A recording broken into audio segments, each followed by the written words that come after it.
So it's been over a year now since I hacked the top of my steering wheel off with a hacksaw, so I thought I'd give an update on what I think about it.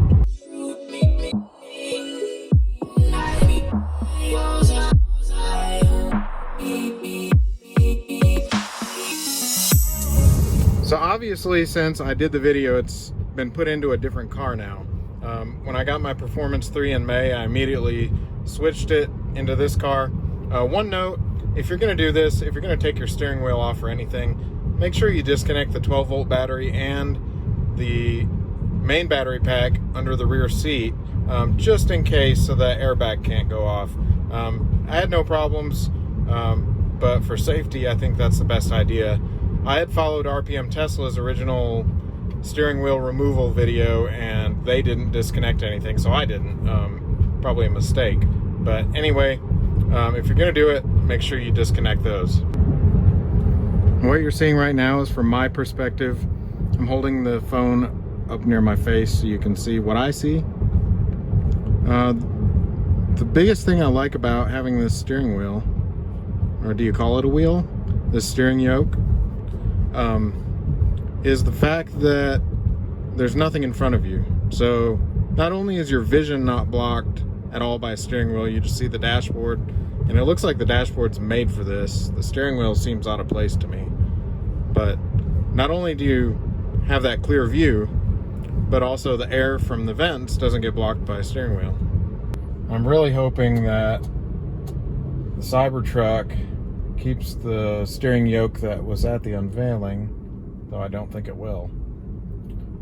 Because I love this, and going back to a round wheel is going to seem really weird to me. The only issue with this kind of steering wheel, like I've said before, is if you're doing hand over hand, backing out of a parking spot or something like that. But overall, no issues. Love it. And if I have a choice, I'll never go back. So I just thought I'd run autopilot on some side roads here and just see how well it works. We got some tight curves going over hills, no problem. Up here we've got no line in the road.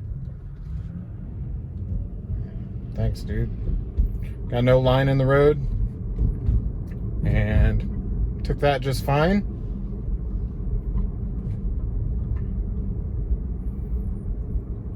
So autopilot handled that situation fairly well. Stopped for that truck that came into my lane.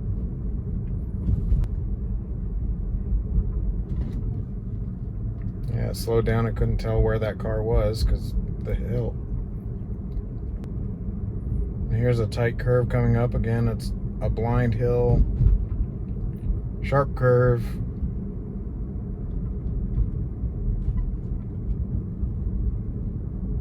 Perfect. Keep the speed a little slower than it will let me, just because of the curves here.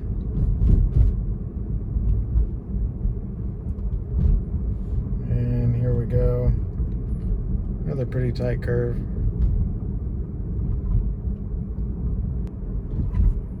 The lines suck here. They really need to be repainted. So we'll see how it handles this. Yep. Not good. Very narrow lanes. Lines are faded pretty badly. Can't handle that one.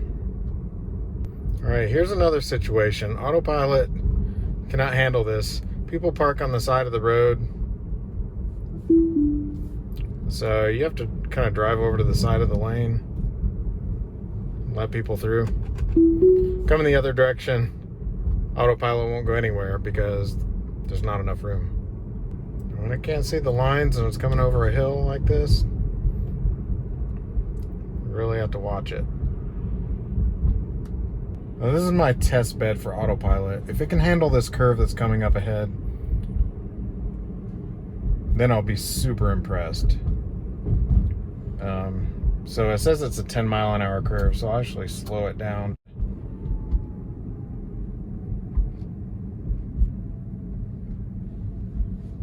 Oh,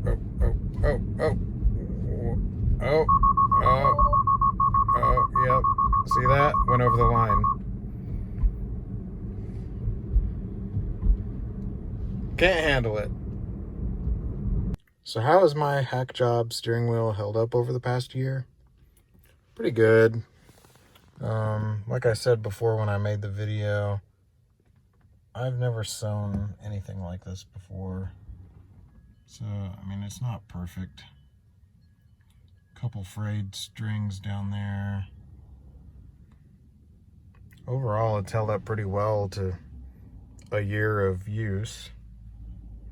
That's 12,000 miles in this car, plus probably 10,000 in the other car in that time. So, not bad. I'd love to see what it would look like if somebody professionally did this.